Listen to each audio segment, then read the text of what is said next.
ये काल कौन है? हमारे यहां जन्मने और मरने के पीछे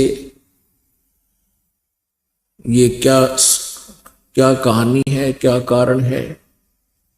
आज हम चाहे कितने ही धनी हो, कितने ही हमारा परिवार संपन्न हो, एक पल में ना जाने क्या हो जाए। परिवार के परिवार मृत्यु को प्राप्त हो जाते हैं। अक्षेत्र के अक्षेत्र भूकंप या किसी अन्य प्राकृतिक आपदा के कारण विनाश को प्राप्त हो जाते हैं। लाखों मनुष्य मर जाते हैं, उनके बच्चे भी साथ ही मृत्यु को प्राप्त हो जाते हैं। और शेष बच्चे ये सोचते हैं कि हम कुशल हैं। परमेश्वर कबीर देव जी ने आकर के हमें ये बताया कि जिनको काल ने ग्रास कर लिया, जिनको उन आपदाओं ने नष्ट कर दिया, वो भी कुछ क्षण पहले अपने आप को कुशल समझ रहे थे। उनकी ना जाने कितनी आशाएं थी, उतनी ही आशाएं थी जितनी शेष बचे हुओं की हैं। वो स्वयं ही ना रहे, आशाएं तो कहां से होनी थी, कहां से रहनी थी। पुण्यात्माओं, परमात्मा ने आके, कबीर परमेश्वर जी ने आके इस काल के षड्यंत्र का बांडा फोड़ किया है कि तुम अपनी गलती के कारण आप जी यहां आ गए और अब ये तुम्हें रास्ता नहीं दे रहा। इसके कारण इसका स्वार्थ है कि इस काल को जो 21 ब्रह्मांड का स्वामी है, इसको ब्रह्म भी कहते हैं। वेदों में इसे ब्रह्म कहा है, जिसका ओम नाम, ओम मंत्र है जाप करने का। ये 21 ब्रह्मांड का स्वामी है, प्रभु है, मालिक है। इसको ब्रह्म कहते हैं, इसको काल भी कहते हैं। ये स्वयं भी श्रीमद् भगवत गीता अध्याय नंबर 11 के श्लोक नंबर 32 में कहता है कि अर्जुन, मैं बढ़ा हुआ काल हूं और अब इन सभी लोगों को नाश करने के लिए प्रवृत्त हुआ हूं। श्रीमद् भगवत गीता अध्याय नंबर 11 के श्लोक 21 में अर्जुन देख रहा है कि हे प्रभु, आप तो इन ऋषियों को भी खा रहे हो। आपके सामने ये सिद्धों के समुदाय देवताओं के पूरे ग्रुप आपके सामने करबद्ध खड़े हैं और मंगल कामना कर रहे हैं, वेदों के स्तोत्रों से आपकी स्तुति कर रहे हैं और आपसे भीख मांग रहे हैं अपने जीवन की, अर्थात मंगल कामना कर रहे हैं। आप उनको भी खा रहे हो। तब 11वें अध्याय के 32वें श्लोक में ये काल कहता है, जो श्री ब्रह्मा, श्री विष्णु, श्री शिव जी के पिताजी हैं, ये काल कहता है कि मैं काल हूं अर्जुन, मैं काल हूं और इन सभी लोगों को, इन सभी सेनाओं को इनका नाश करने के लिए अब मैं प्रवृत्त हुआ हूं। अर्जुन देख रहा है कि कुछ देवता, कुछ व्यक्ति आपकी जाड़ों में लटक रहे हैं, कुछ आपके मुंह में समा चुके हैं। ये काल कौन है? श्री कृष्ण काल नहीं थे। श्री कृष्ण जी ने पहले कभी अपने आप को काल नहीं कहा। श्री कृष्ण जी ने उस गीता के ज्ञान के उपरांत यानी महाभारत के युद्ध के उपरांत अपने आप को कभी काल नहीं कहा, क्योंकि ये काल नहीं थे, ये सतोगुण भगवान विष्णु अवतार थे। और विष्णु जी इतने शांति प्रिय सतोगुण युक्त हैं कि एक बार भृगु ऋषि जी ने भगवान विष्णु जी के सीने में लात मार दी थी। भगवान श्री विष्णु अर्थात श्री कृष्ण जी सतोगुण ने कहा था कि हे ऋषिवर, मेरा सीना वज्र जैसा सख्त है, आपके कोमल पैर को चोट तो नहीं आई। क्या वो महापुरुष जो इतना शांति प्रिय और इतना दयालु है, क्या वो काल हो सकता है? क्या वो अपने आप को काल कह सकता है?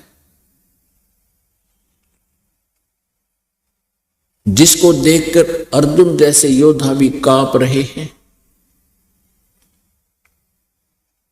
तो वो श्री कृष्ण नहीं, श्री विष्णु नहीं, वो काल था जो श्रीमद् भगवत गीता जी का ज्ञान श्री कृष्ण जी में प्रवेश करके कह गया, बोल गया। मुख यानी ये शरीर समझो एक यंत्र है, जैसे टेप रिकॉर्डर होता है, और टेप रिकॉर्डर में जो भी जैसी भी कोई कैसेट डाल दी जाती है, फिर वो कैसेट बोलती है, उस कैसेट वाला ही मैटर बाहर बोल रहा है, वो टेप रिकॉर्डर। श्री कृष्ण जी के शरीर अर्थात टेप रिकॉर्डर में इस काल ब्रह्म ने, काल कहो चाहे ब्रह्म कहो, इसने स्वयं प्रवेश करके और अपनी कैसेट चला दी। उसने गीता जी का ज्ञान स्वयं बोला। अपनात्मा तत्व ज्ञान किसे कहते हैं? जिसमें निष्कर्ष निकले, जिस ज्ञान के आधार से गूढ़ रहस्यों की जानकारी हो, उसको तत्व ज्ञान कहते हैं। आध्यात्मिक ज्ञान को समझने के लिए, जानने के लिए कुछ बातें हैं जिनका विशेष ध्यान रखना पड़ेगा। जैसे हमारे पवित्र सदग्रंथ हैं, पवित्र चारों वेद, ऋग्वेद, यजुर्वेद, सामवेद और अथर्ववेद, और पांचवा वेद है सूक्ष्म वेद, जिसको गीता जी अध्याय नंबर 4 के श्लोक नंबर 32 में सच्चिदानंद घन ब्रह्म की वाणी कहा है, ब्रह्मणे मुखे कहा है। ब्रह्मणे मुखे माने सच्चिदानंद घन ब्रह्म के मुख से उच्चरित वाणी में, अर्थात उस सूक्ष्म वेद में कबीर वाणी में विस्तार से सब अनुष्ठान यज्ञों की जानकारी विस्तार से दी गई। और वो तत्व ज्ञान है। उस ज्ञान को चौथे अध्याय के गीता जी के 34वें श्लोक में कहा है कि उस तत्व ज्ञान को जो सच्चिदानंद घन ब्रह्म की वाणी में विस्तार से कहा गया है, कबीर वाणी में, सूक्ष्म वेद में, उसको तत्वदर्शी संतों के पास जाकर समझ। वह ज्ञान श्रीमद् भगवत गीता जी से भी भिन्न है और वो कंप्लीट है, वो पूर्ण ज्ञान है, जिसको गीता ज्ञान दाता भी नहीं जानता। इसलिए उसने ये कहा है कि उस तत्व ज्ञान को, उस परमात्म ज्ञान को, पूर्ण परमात्मा की जानकारी को तत्वदर्शी संतों से पूछो। वो तत्व ज्ञान सूक्ष्म वेद और पवित्र 18 पुराण, पवित्र श्रीमद् भगवत गीता और पवित्र सुधा सागर,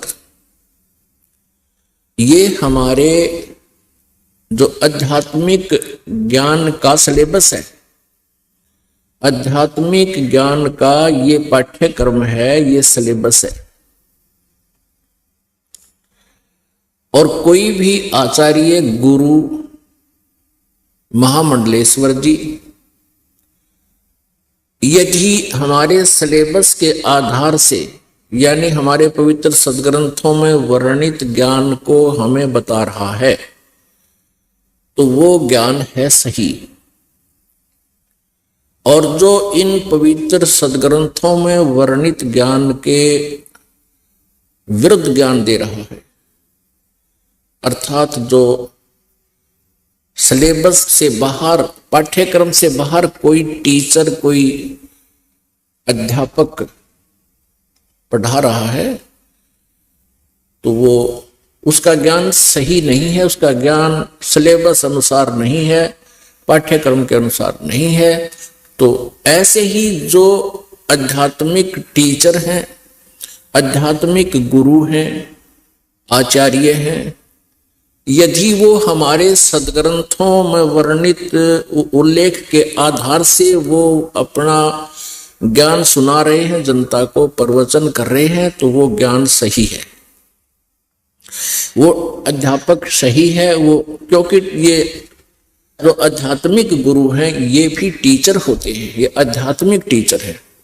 और हमारा सिलेबस है ये पवित्र सदग्रंथ, इनमें वर्णित विधि और ज्ञान को जो टीचर अर्थात जो आचार्य गुरु हमें बता रहा है तो वो टीचर सही है, वो आचार्य है।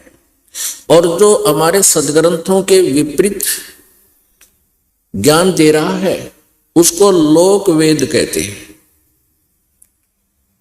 वो लोक वेद मीन उसका सेल्फ मेड दंत कथा, तो वो ज्ञान निराधार होता है। और जिस प्रकार विद्यार्थियों का नाशक होता है वो टीचर जो सिलेबस से बाहर का ज्ञान उनके अंदर फीड कर रहा है, ठीक इसी प्रकार वो आचार्य, आध्यात्मिक टीचर, आचार्य गुरु, वो शत्रु है उस मानव समाज का, श्रद्धालुओं का, जो उसके ऊपर आश्रित हैं और वो सदग्रंथों के विपरीत ज्ञान दे रहा है। और सदग्रंथों में वर्णित, शास्त्रों में वर्णित विधि से विपरीत भक्ति विधि बता रहा है, मनमाना आचरण करा रहा है, वो टीचर ठीक नहीं, वो आचार्य ठीक नहीं, वो शत्रु है आप जी का। अब ये निर्णय करना पड़ेगा कि कौन आचार्य ठीक ज्ञान दे रहा है और कौन गलत दे रहा है। श्रीमद् भगवत गीता अध्याय नंबर 16 के श्लोक नंबर 23 और 24 में स्पष्ट किया है गीता ज्ञानदाता ने कि जो शास्त्र विधि को त्याग कर मनमाना आचरण करते हैं उनको न तो सुख होता है, न उनकी गति होती है और न ही कोई सिद्धि को वो प्राप्त होते हैं, अर्थात व्यर्थ। इससे तेरे लिए 24वें श्लोक में 16वें अध्याय के गीता की श्रीमद् भगवत गीता अध्याय 16 के श्लोक 24 में तुरंत कहा है, इससे तेरे लिए अर्जुन कर्तव्य और अकर्तव्य की व्यवस्था में कौन सी साधना करनी चाहिए, कौन सी त्याग देनी चाहिए, नहीं करनी चाहिए, उनके लिए शास्त्र ही प्रमाण है। बात खत्म होगी।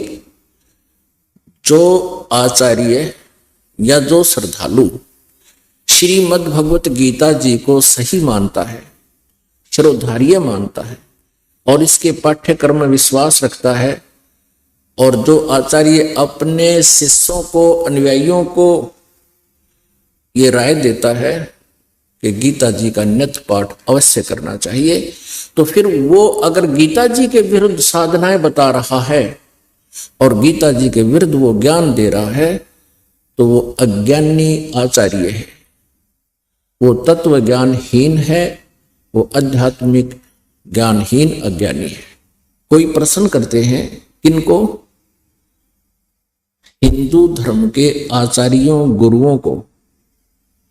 उनसे पूछते हैं कि क्या ब्रह्मा विष्णु महेश जी की मृत्यु होती है?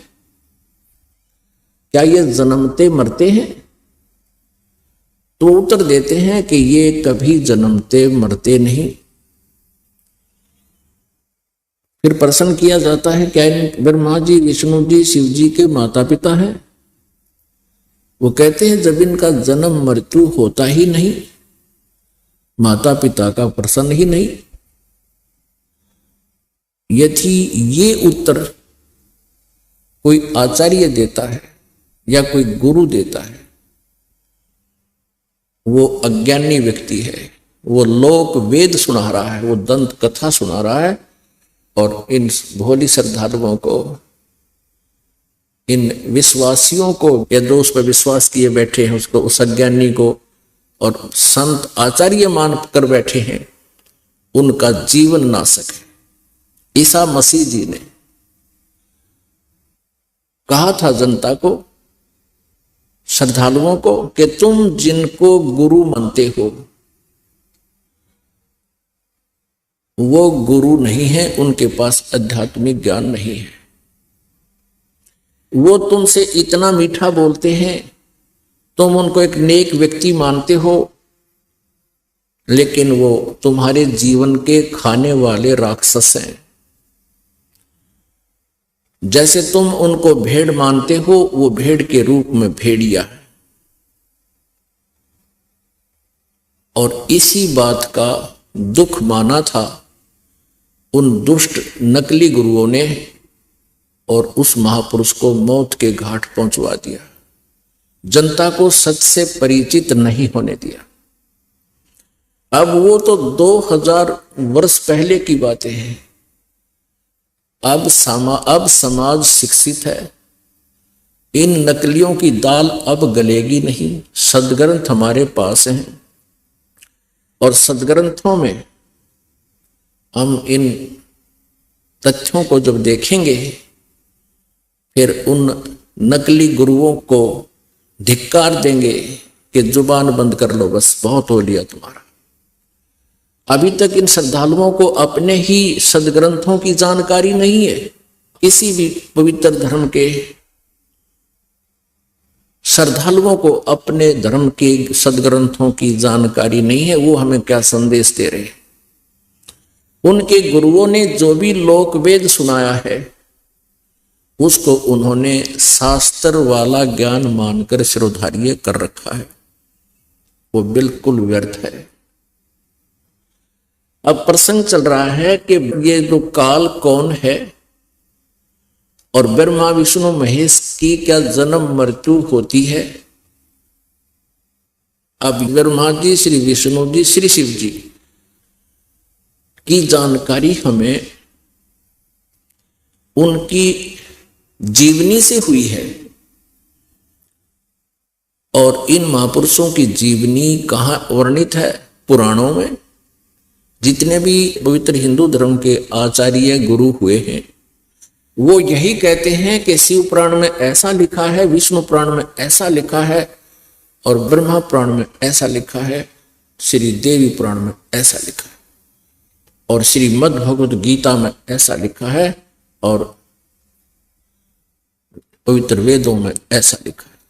तो उनके इस वक्तव्य को हमने सच्चा माना, क्योंकि ये संस्कृत जानते हैं। सभी सदग्रंथ संस्कृत में लिपिबद्ध है।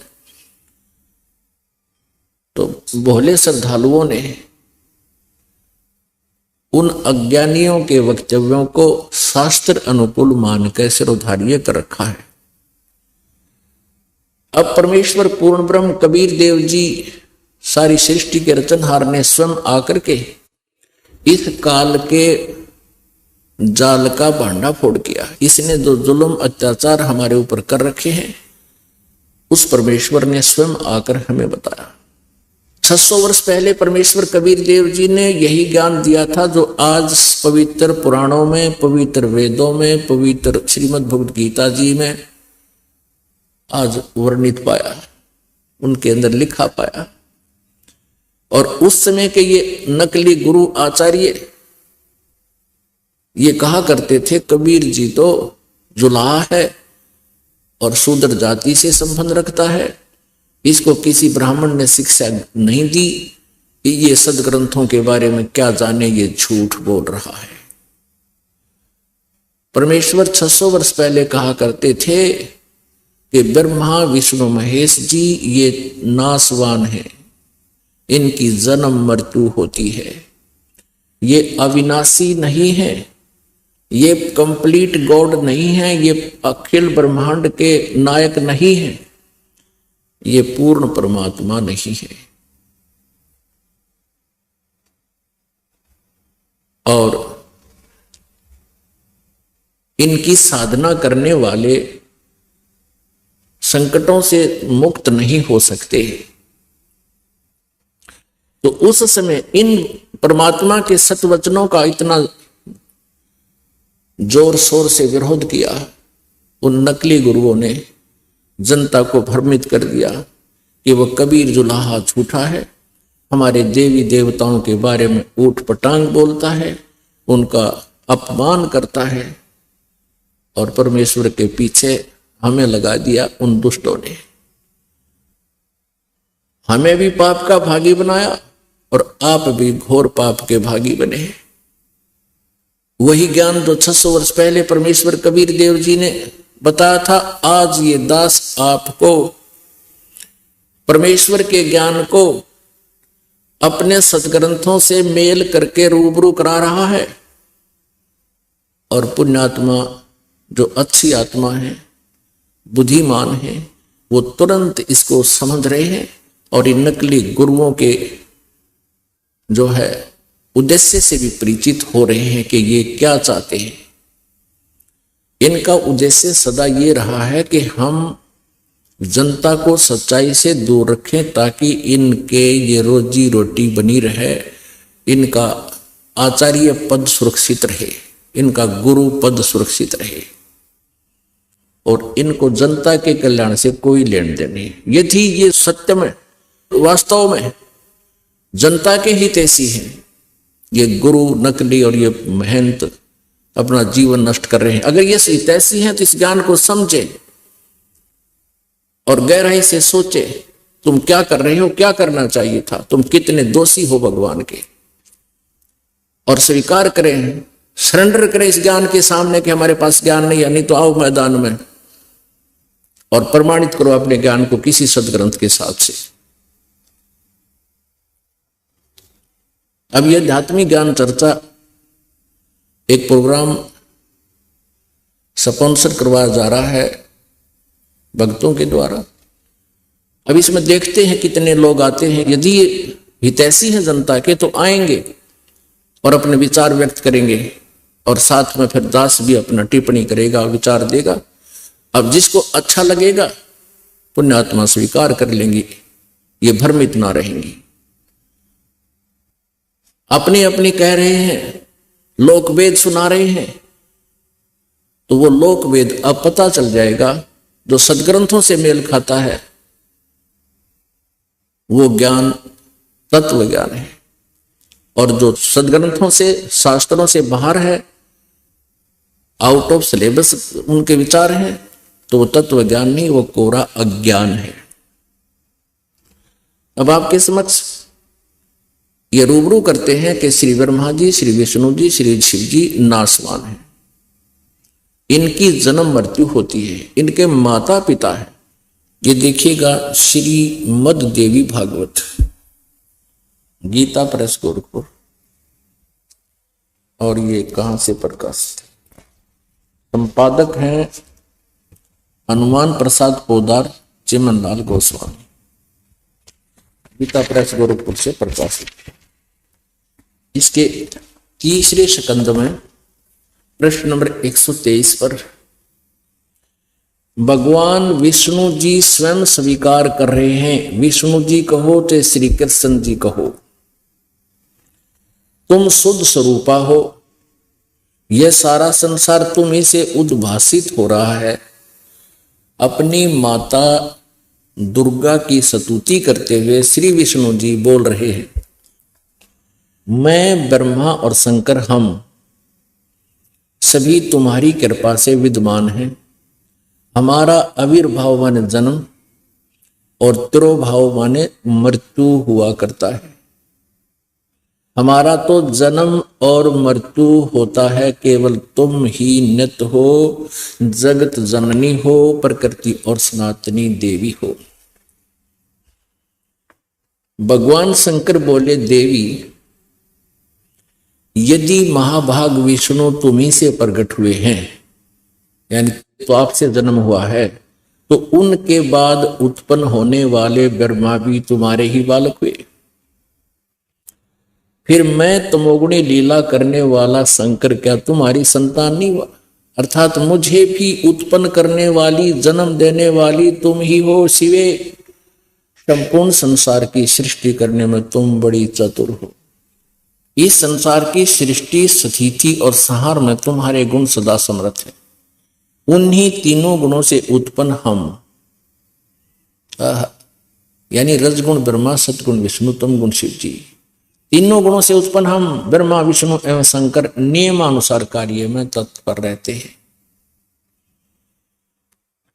हम ये तीनों देवता तो जगत का कार्य संभाले रहते हैं और तुम्हारे ही रूप है।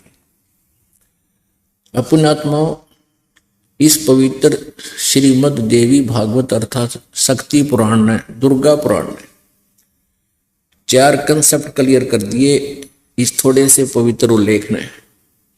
एक तो ये सिद्ध कर दिया कि श्री ब्रह्मा जी, श्री विष्णु जी, श्री शिव जी की जन्म मृत्यु होती है, ये अविनाशी नहीं है। दूसरा ये कंसेप्ट सिद्ध कर दिया कि ये दुर्गा इनकी माता है। दूसरा कंसेप्ट ये क्लियर हो गया कि दुर्गा श्री ब्रह्मा जी, श्री विष्णु जी, श्री शिव जी की जन्मदात्री। ये देखिएगा, शिव पुराण वही शिव पुराण है, 17 पृष्ठ, अध्याय 9, विद्वेश्वर संहिता भाग 1 अध्याय 9। अब ये संक्षिप्त में दिखा रहा हूं। उन दोनों की अज्ञानता और वैर को दूर करने के अर्थ दोनों से कहा। किसने? ये काल सदा शिव काल रूपी ब्रह्म आ गया बीच में, सतम खड़ा कर दिया। मैं केवल संक्षिप्त सुना रहा हूं आपको, आप पढ़ सकते हैं इसको। वो क्या कह रहा है? मेरे सकल और निष्कल भेद से 2 स्वरूप हैं, परंतु और ईश्वर नहीं, इस कारण से उनके 2 रूप नहीं हो सकते। पहला सतम रूप जो बीच में पिलर खड़ा करा था और पीछे मूर्तिमान रूप धारण किया, यानी अब खड़ा है शिव रूप में। इसमें ब्रह्म रूप निष्कल है और ईश रूप सगुण है। मेरे ये दोनों रूप सिद्ध हैं, दूसरे किसी के नहीं हो सकते। इस कारण तुम दोनों ने ब्रह्मा और विष्णु जी से कह रहे हैं, उनके पिता काल अथवा दूसरों को, तुम दोनों को अथवा दूसरों को ईश्वर तव की प्राप्ति नहीं हो सकती। तुमने जो अज्ञानता से अपने को ईश माना, यह बड़ा कहते तुमने अपने आप को भगवान मान लिया, प्रभु मान लिया, तुम प्रभु नहीं हो। तुमने जो अपने को अज्ञान से अपने को ईश माना, यह बड़ा अद्भुत हुआ। उसके दूर करने को ही मैं रण स्थान में आया है। अब तुम अपना अभिमान त्याग कर मुझ ईश्वर में अपनी बुद्धि लगाओ। मेरे प्रसाद से लोक में सब अर्थ प्रकाश करते हैं। मैं ही परब्रह्म हूं, ये काल कह रहा है, और मेरा ही कल अकल रूप है। ब्रह्म होने से मैं ईश्वर हूं। अनुग्रह आदि ही मेरा कर्तव्य है। सर्वव्यापी होने से और जगत के वर्धक होने से मैं ब्रह्म हूं। ये ब्रह्म के सब समता और व्यापक होने से मैं आत्मा हूं। ये काल बोल रहा है, मैं इस सब का ईश हूं। 21 ब्रह्मांड जो इसके अंतर्गत है, उनका कहता मैं स्वामी हूं और यह मेरा है, मेरे सिवा किसी दूसरे का नहीं है। आगे देखो 18 पृष्ठ पे, ये देखिए 18 पृष्ठ पे विद्वेश्वर संहिता अध्याय 10 शुरू हो रहा है। 18 पृष्ठ पे यहाँ ये 18वां अध्याय यहाँ पर है। ये 9वां अध्याय था, यहाँ 10वां समाप्त हुआ। ये 9वां समाप्त हो गया और यहां से 10वां शुरू हो रहा है। ये यहां की अब ये काल कहता है, हे पुत्रो, ब्रह्मा और विष्णु को, हे पुत्रों, यह कर्त आपने तप से प्राप्त किया है जो कि सृष्टि की उत्पत्ति और पालन कहाता है। ब्रह्मा और विष्णु को उत्पत्ति और पालन का गति विभाग मैंने दिया है, सो मैंने प्रसन्न होकर तुम्हें दिया है। इसी प्रकार दूसरे दो कृत रुद्र और महेश को प्रदान किए हैं। इसे सिद्ध हो गया कि ये जो प्रवचन कर रहा है, उपदेश दे रहा है, ये काल रूपी ब्रह्म है, और ब्रह्मा जी, विष्णु जी और रुद्र और ये महेश इससे अलग हैं। कहते हैं रुद्र और महेश को प्रदान किए, परंतु अनुग्रह करते कोई भी पाने में समर्थ नहीं है। आगे और देखिएगा, ये ब्रह्म है, ये सदा शिव कहो चाहे काल रूपी ब्रह्म कहो, और ये कहता मेरा ओम मंत्र है। ये देखिएगा श्री शिव पुराण वही चल रही है। ये देखिएगा, ये वही शिव पुराण यानी हेमराज श्रीकृष्ण दास मुंबई से ये प्रकाशित है। ये देखिएगा, इसके पृष्ठ शिव पुराण विद्वेश्वर संहिता पृष्ठ 19 पर विद्वेश्वर संहिता भाग 1 अध्याय 10 यहां देखना। आगे हम पढ़ रहे हैं, इस कारण उस ज्ञान की सिद्धि के निमित्त ओंकार नामक मंत्र जप करो। उनको शिक्षा दे रहा है काल अपने पुत्रों को। यह अभिमान का दूर करने वाला है। सोई निज मंत्र उपदेश करते हैं। यह ओंकार मेरे मुख से उत्पन्न होने से मेरे ही रूप का बोधक है और महामंगल करने वाला है। यह वाचक है, मैं वाच्य हूं। यह मंत्र मेरा आत्मा है, उसके स्मरण से मेरा स्मरण होता है। उत्तर की ओर मुख से आकार अकार, पश्चिम के मुख से उकार, दक्षिण के मुख से मकार और पूर्व के मुख से बिंदु और मध्य के मुख से नाद उत्पन्न हुआ है। इस प्रकार 5 प्रकार से यह निर्गत हुआ। यह सब एक होकर ओम ऐसा एक अक्षर हो जाता है। यह स्पष्ट हो गया, ओम एक अक्षर। श्रीमद् भगवत गीता का बोलने वाला भी यही काल है, काल रूपी ब्रह्म है। और श्री कृष्ण जी के शरीर में प्रवेश करके ये बोल रहा है। गीता जी अध्याय नंबर 8 के श्लोक नंबर 13 में ये कहता है कि ओम इति एकाक्षरम ब्रह्म व्यवहारन माम अनुसमरण ये प्रयाति तदंदेहम स याति परमाम गतिम। गीता ज्ञान दाता ब्रह्म अर्थात ये काल श्री कृष्ण जी में प्रवेश करके बोल रहा है और कह रहा है कि मुझ ब्रह्म का, माम ब्रह्म, मुझ ब्रह्म का केवल एक ओम अक्षर है, नथिंग एल्स। कुछ भी जाप नहीं करना।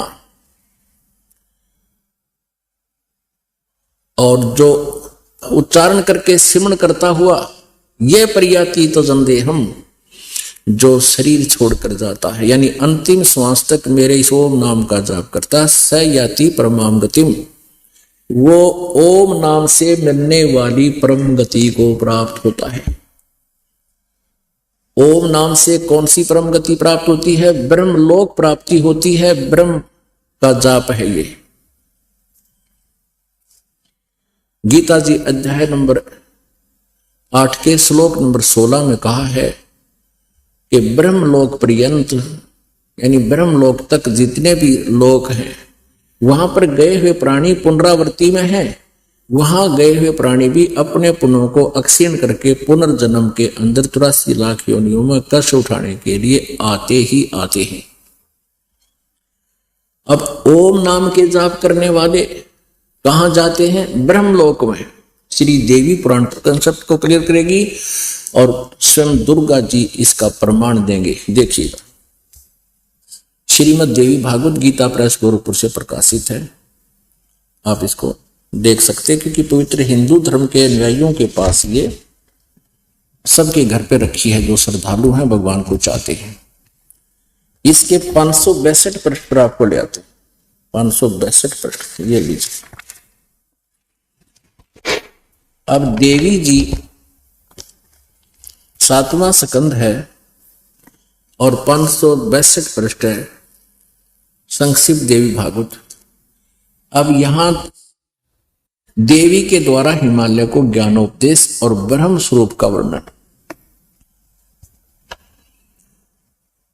श्री देवी जी कहने लगी, पर्वतराज उस ब्रह्म का क्या स्वरूप है। पहले तो अपनी भक्ति के बारे में बताती है, फिर कहती उस ब्रह्म का क्या स्वरूप है यह बतलाया जाता है, जो प्रकाश रूप सबके अत्यंत समीप में स्थित हृदय रूप गुहा में स्थित होने के कारण गुहाचर नाम से प्रसिद्ध है और महान परम पद अर्थात परम प्राप्य है। हम ज्यादा ना पटके यहां आते हैं। सो में उस वेदने योग्य लक्ष्य का तुम वेदन करो, मन लगाकर उसमें तन्मय हो जाओ। सो में उपनिषद में कथित महान अस्त्र रूप धनुष लेकर उस पर उपासना द्वारा तीक्ष्ण किया हुआ बाण संधान करो और फिर भावानुगत चित्त के द्वारा उस बाण को खींचकर उस अक्षर रूप ब्रह्म को लक्ष्य बनाकर वेदन करो। परवण यानी ओम एक अक्षर उसका नाम है, धनुष है, जीव आत्मा बाण है और ब्रह्म को उसका लक्ष्य कहा जाता है। यानी जीव आत्मा ओम नाम का जाप करे और ब्रह्म को पाने का उद्देश्य रखे, इसका सीधा सा अर्थ है। उस एकमात्र परमात्मा को ही जाने, दूसरी सब बातों को छोड़ दे। दुर्गा जी अपनी साधना को भी छोड़ने को कह रही है यदि तूने ब्रह्म साधना करनी है। यही अमृत रूप परमात्मा के पास पहुंचाने वाला पुल है और संसार समुद्र से पार होकर अमृत स्वरूप परमात्मा को प्राप्त कराने का यही सुलभ साधन है। इस आत्मा का ओम के जप के साथ ध्यान करो, यानी ब्रह्म का ओम नाम का जाप है, उसका ओम एक अक्षर, वो ओम का जाप करो। इस ध्यान जप के साथ ध्यान करो। इससे अज्ञान में अंधकार से सर्वथा परे और संसार समुद्र से उस पार जो ब्रह्म है उसको पा जाओगे। ओम जाप ब्रह्म का है, तुम्हारा कल्याण। वो ब्रह्म कहां रहता है? 563 पृष्ठ बता रहे हैं, वह यह सबका आत्मा ब्रह्म जिसका ओम नाम जाप करोगे वह ब्रह्म लोक रूप दिव्य आकाश में स्थित है, यानी उसको पा जाओगे, उसको पा जाओगे। ओम नाम का जाप कर ध्यान धरो और उस ब्रह्म को, जो उस पार ब्रह्म है उसको पा जाओगे। तो वो कहां रहता है? वो ब्रह्म लोक में रहता है, या ब्रह्म लोक चले जाओगे। इससे सिद्ध हो गया कि तुम ब्रह्म लोक चले जाओगे। ओम नाम का जाप करने वाले, ब्रह्म की साधना करने वाले साधक। अपनात्मा ये गीता ज्ञानदाता ब्रह्म है, यही काल रूपी ब्रह्म है, काल रूपी ब्रह्म कहो। और ये ब्रह्मा श्री ब्रह्मा जी, श्री विष्णु जी, श्री शिव जी के पूज्य पिताजी हैं और दुर्गा इनकी माता है। और ये पवित्र हिंदू धर्म के ये नकली गुरु आचार्य है, आज तक हमारे सिलेबस को नहीं हमें समझा सके। ये बिल्कुल अज्ञानी है, तत्व ज्ञानहीन पुरुष हैं। इनसे जान बचाओ अपनी और छुटकारा पाओ इनसे और अपना कल्याण कराओ। इस दास के पास आओ। अब आपको ये स्पष्ट करते हैं कि ये काल अर्थात ये ब्रह्म किस प्रकार श्री कृष्ण जी में प्रवेश करता है, इसका विधान बताते हैं। श्री विष्णु पुराण इस समस्या का समाधान करेगा। देखिएगा, एक समय राक्षसों और देवताओं का युद्ध हो गया।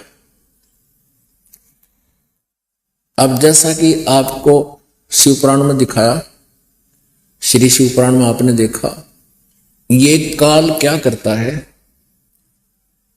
कभी ये शिव रूप में दर्शन देता है, किसी को ये ब्रह्मा रूप में दर्शन देता है, किसी को विष्णु जी के रूप में दर्शन देता है। तो दर्शक भ्रम में पड़ जाते हैं कि ये जो विष्णु जी हैं यही सर्वेश्वर हैं, यही महेश्वर हैं, जबकि इसने प्रतिज्ञा कर रखी है कि मैं कभी किसी के सामने नहीं आता, अपने वास्तविक रूप में कभी के सामने प्रकट नहीं होता। इसका अटल अनुत्तम विधान है, घटिया विधान है इसका। क्योंकि जो पिता अपने बच्चों के सामने नहीं आता तो उसमें कोई दोष है। तो ये नियम अच्छा नहीं है जो अपने ही संतान से छुपा रहे। तो इस प्रकार श्रीमद् भगवत गीता अध्याय नंबर 7 के श्लोक नंबर 24 और 25 में ये गीता ज्ञानदाता ब्रह्म श्री कृष्ण में बोल रहा है। कह रहा है कि मैं श्री कृष्ण नहीं हूं, मैं व्यक्ति नहीं हूं। जैसे तुम श्री कृष्ण को ये अज्ञानी जन समुदाय मुझे कृष्ण मान रहा है, मुझे व्यक्ति रूप में मान रहा है। मुझ अव्यक्त को कैसे होता है कि मैं अपनी योग माया से छुपा रहता हूं। ये है तो साकार, परंतु अपने वहां छुपा रहता है, सामने नहीं आता। उस ओरिजिनल रूप में जो अर्जुन को दिखाया था, विराट रूप श्री कृष्ण से बाहर निकल कर दिखाया, तो उस तेज के अंदर श्री कृष्ण का रूप नहीं दिखाई दे रहा था अर्जुन को। कहते मेरा ओरिजिनल रूप तो ये है, लेकिन मैं इस रूप में कभी किसी के समक्ष नहीं आता। ये मेरा अटल अनुत्तम विधान है, अविनाशी अनुत्तम। अनुत्तम मन घटिया। और मैं अपनी योग माया से छुपा रहता हूं। जैसे सूर्य के सामने बादल आ जाते हैं, उसमें बादल आने से, बीच में आ जाने से सूर्य अव्यक्त होता है, हम देख नहीं सकते, लेकिन विद्यमान है, बादलों से छुपा हुआ है। ऐसे ही ये सशरीर है, ये काल रूपी ब्रह्म, ये निराकार नहीं है, ये साकार है। मनुष्य सदृश इसका शरीर है, लेकिन बहुत विकराल रूप है इसका। तो ये कहता मैं अपनी योग माया से छुपा रहता हूं। तो इससे पहले फिर थोड़ा सा कंसेप्ट ये श्रीमद् भगवद गीता ही आपको दिखाते हैं।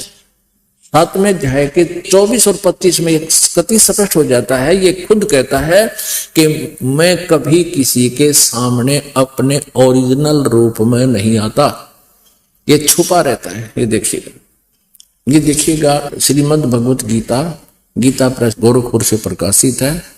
जयदयाल गोविंद का इसके अनुवादक है। अध्याय नंबर 7 ये है 24। इसमें अव्यक्त व्यक्तिम आपनम मन्यते माम अबुधे परम भावम अजानतम अजानंत मम अव्यम अनुतमम। अनुतम माने घटिया होता, घटिया। और ये अज्ञानी इसको अति उत्तम या कहते हैं जो सामान्य सा हो। ये मूर्ख बना रहे अपने को। अनुत्तम माने सामान्य का क्या मतलब? कति अश्रेष्ठ, घटिया। अब क्या अनुवाद किया? बुद्धिहीन पुरुष मेरे अनुतम अविनाशी। अनुतम माने घटिया, अविनाशी, अटल। ये मेरा घटिया अटल परम भाव है। न जानते हुए अव्यक्तम माम व्यक्तिम आपनम मनन्ते। हम संस्कृत भी पढ़ सकते हैं क्योंकि ये नागरी लिपि है। इनके अज्ञान से भी हम हटकर अनुवाद स्वयं भी कर सकते हैं अब, क्योंकि हम शिक्षित हैं। इनकी बातों पर विश्वास नहीं करेंगे। जहां तक ठीक किया वो ठीक मानेंगे। अव्यक्तम, मुझ अव्यक्त को, मन इंद्रियों से परे मुझ सचिदानंद घन परमात्मा को मनुष्य की भांति। यह अव्यक्त माने मुझे अव्यक्त को, जो मैं अव्यक्त हूं। अव्यक्त माने छुपा हुआ हूं। मुझे व्यक्ति भाव को प्राप्त हुआ मानते हैं, मुझे कृष्ण मान रहे हैं। गीता के अंदर कहता आई एम नॉट कृष्ण। इसका सीधा अर्थ है मैं मनुष्य नहीं हूं। जैसे तुम कृष्ण को मनुष्य देख रहे हो, मैं आगे देखो फिर यहां स्पष्ट करता है 25 में, अपनी योग माया से छुपा हुआ मैं सबके प्रत्यक्ष नहीं होता, मैं सबके सामने नहीं आता, किसी के अंदर बढ़कर बोलता हूं। यह अज्ञानी जन समुदाय मुझ जन्म रहित अविनाशी को परमेश्वर को नहीं जानता। अब देखो स्पष्ट कर दे, ये अज्ञानी जन समुदाय मुझे जानता ही नहीं, और मैं तो छुपा रहता हूं, मैं किसी के सामने नहीं आता। ये क्या करता है? श्रीमद् भगवत गीता अध्याय नंबर 4 श्लोक नंबर 5 और 9 में ये गीता ज्ञानदाता ब्रह्म कहता है कि अर्जुन, तेरे और मेरे बहुत जन्म हो चुके हैं, तू नहीं जानता मैं जानता। मेरे जन्म और कर्म अलौकिक है। अब इसके कर्म कैसे अलौकिक हैं? ये ऐसे अलौकिक हैं, ये किसी के सामने अपने वास्तविक रूप में नहीं आता, या तो किसी के अंदर प्रवेश करके बोलता है, भूत की तरह, प्रेत की तरह, जैसे श्री कृष्ण में बोल गया। और कर्म इसके हैं ऐसे जो उनमें प्रवेश करके अपना जो करना है इसने कर देता है, उन्हीं के शरीर को प्रयोग करता है, बॉडी को प्रयोग करता है। और या फिर किसी को ब्रह्मा के रूप में, किसी को विष्णु जी के रूप में, किसी को शिव जी के रूप में दर्शन दे देता, अपने ओरिजिनल रूप में ये किसी के समक्ष नहीं आता।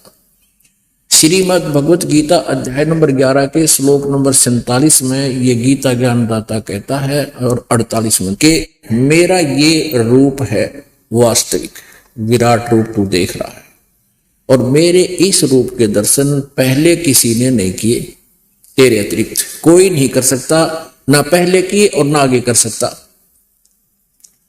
और न ही वेदों में वर्णित विधि से, न जप से, न तप से, न क्रियाओं से, किसी भी प्रकार से मेरे वास्तविक रूप का दर्शन नहीं कर सकते। अपने आत्माओं, यहाँ ये भी स्पष्ट हो गया कि गीता ज्ञानदाता श्री कृष्ण जी नहीं है, क्योंकि श्री कृष्ण जी तो अपना विराट रूप कौरवों पांडवों की सभा में पहले दिखा चुके हैं। तो यहाँ ये कहते कि मेरे तेरे अतिरिक्त ये मेरा वास्तविक रूप, विराट रूप किसी ने पहले नहीं देखा, तो श्री कृष्ण नहीं कह सकते ये बात, क्योंकि वो तो कौरवों की सभा में दिखा सके थे और बहुत से उनको देख चुके थे। तो इसे ये भी सिद्ध है कि श्री कृष्ण नहीं बोल रहे, इसमें ये काल बोल रहा है।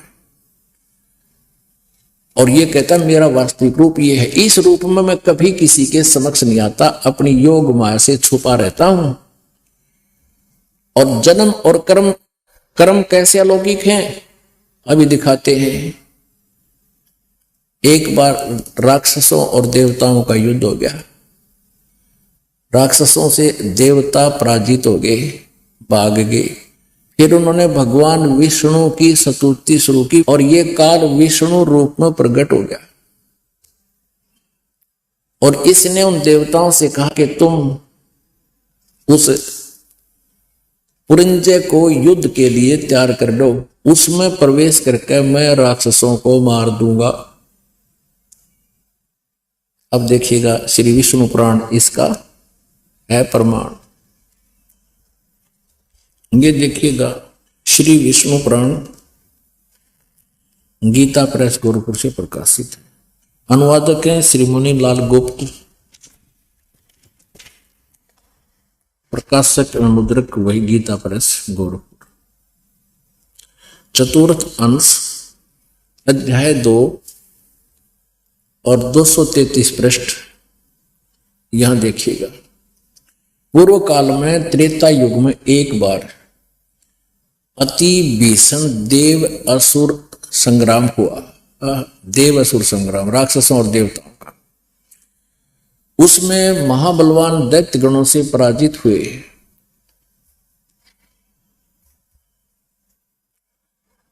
देवताओं ने भगवान विष्णु की आराधना की। अब ये स्तुति तक कर रहे हैं विष्णु जी की, आ गया विष्णु रूप धारण करके ये काल। तब आदि अनंत शून्य अशेष जगत प्रतिपालक श्री नारायण ने देवताओं से प्रसन्न होकर कहा, आप लोगों का जो कुछ भी अभिष्ट है वह मैंने जान लिया है। उसके विषय में यह बात सुनिए। राजर्षि ससाद का जो पुरंजय नामक पुत्र है, उस अक्षत्रिय श्रेष्ठ के शरीर में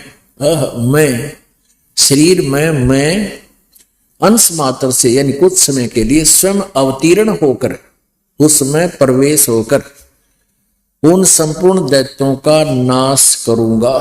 अतः तुम लोग पुरंजय को दैत्यों के वध के लिए तैयार कर लो, उसको खड़ा कर लो युद्ध के मैदान में, फिर मैं जानूं मेरा काम जाने। अपने आत्माओं, ये तत्व ज्ञान है, ये गूढ़ रहस्य है। और गीता ज्ञान दाता भी स्वयं चौथे अध्याय के 34वें श्लोक में कहता है कि उस तत्व ज्ञान को तत्वदर्शी संत बता सकता है। और वो स्वयं भी अल्पज्ञ है, वो स्वयं भी अज्ञानी है, कहता मुझे इसका ज्ञान नहीं, इसलिए तो संतों के लिए छोड़ दिया, तत्वदर्शी संत के लिए। और आज तक ये हमारे ब्राह्मण ऋषि गुरु महर्षि सतयुग से लेकर आज तक ये नहीं बता सके हमें ये तत्व ज्ञान। ये सभी अज्ञानी थे। अपनात्माओं, ये बड़ी कटु कुनीन है, ये एक ऐसी टेबलेट है, और इस कुनीन को खाए बिना यू मलेरिया रूपी अज्ञान हटाए को नहीं। ये भी आपके समझ अभी प्रमाणित करेंगे कि सतयुग के ब्राह्मण भी अज्ञानी थे। ब्रह्मा विष्णु और ये दुर्गा भी तत्वज्ञानहीन थे, और ब्रह्म भी तत्वज्ञानहीन है, ये काल भी तत्वज्ञानहीन है, क्योंकि ये खुद कहता है कि उस पूर्ण परमात्मा के बारे में कोई तत्वदर्शी संत ही बता सकता है, मुझे पता नहीं। अब ये तत्व ज्ञान है कि श्रीमद् भगवत गीता जी का ज्ञान श्री कृष्ण जी ने नहीं बोला, क्योंकि श्री कृष्ण जी काल नहीं थे, वो तो सतोगुण भगवान थे, बड़े दयालु। भृगु ऋषि ने लात मार दी छाती पर, तो भी उसका पैर उन्होंने मालिश की थी, मसाज की थी, कहीं आपको चोट तो नहीं आ गई। क्या वो काल कह सकता है या वो काल हो सकता है? कभी नहीं। ये तो एक कंसेप्ट ये क्लियर हो गया कि ससाद के पुत्र पुरंजय में प्रवेश करके उसने राक्षसों को मार दिया, ये हो गया इसके कर्म अलौकिक। अब दूसरा और जबरदस्त प्रमाण देखिएगा 242 पृष्ठ पे, चतुर्थ अंश के अध्याय 3 में, ये देखिएगा, ये है चतुर्थ अंश अध्याय 3 और 242 पृष्ठ पर हम पढ़ेंगे। 242 पृष्ठ पर श्री विष्णु पुराण, यहां देखिएगा अध्याय 3।